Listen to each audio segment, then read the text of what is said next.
Bienvenue dans cette capsule de créateurs de sommet. Cette semaine, on parle mindset et du fait de se sentir prêt. En préparant notre premier sommet, je me sentais clairement pas prête. Mais je l'ai fait parce que je m'étais engagée à aider Loïc. Aujourd'hui, est-ce que je me sens prête pour mon prochain sommet? Absolument pas. Mais j'y vais quand même. Je crois pas qu'on puisse vraiment être prêt quand on a un projet, et ce, quel que soit ce projet. Ce qu'on cherche à atteindre avant de commencer, on pourra l'atteindre qu'en ayant commencé. Ça, j'aurais aimé l'entendre plus tôt. Il y a beaucoup de gens qui ont choisi d'entreprendre sur le web pour des raisons qu'on ne dit pas toujours à voix haute. Parce que le web permet de construire quelque chose de sérieux sans s'exposer de la même façon.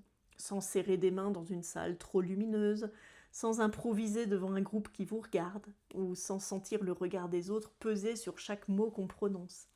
C'est pas de la lâcheté, c'est une façon d'être au monde qui fonctionne.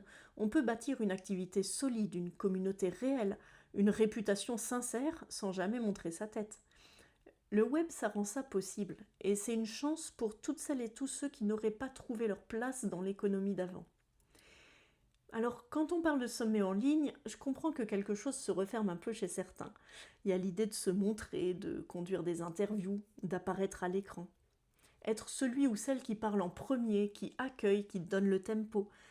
Pour quelqu'un qui a précisément construit son activité dans les marges de la visibilité, ça ressemble à une contrainte de trop.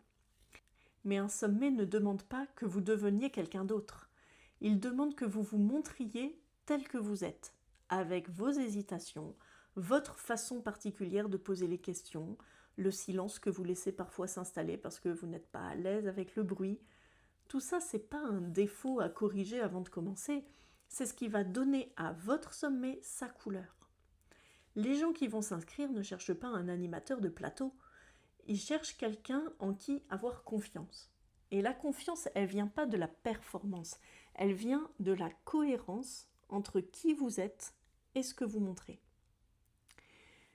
Moi, ce que j'observe, c'est une transformation qui ressemble à rien d'autre. Entre le premier sommet et le deuxième, il y a quelque chose qui change. C'est pas une question technique ou de nombre d'intervenants.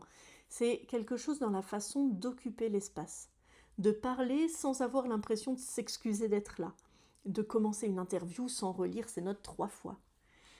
Ce changement, il vient pas forcément d'une formation. Il vient du fait de l'avoir fait.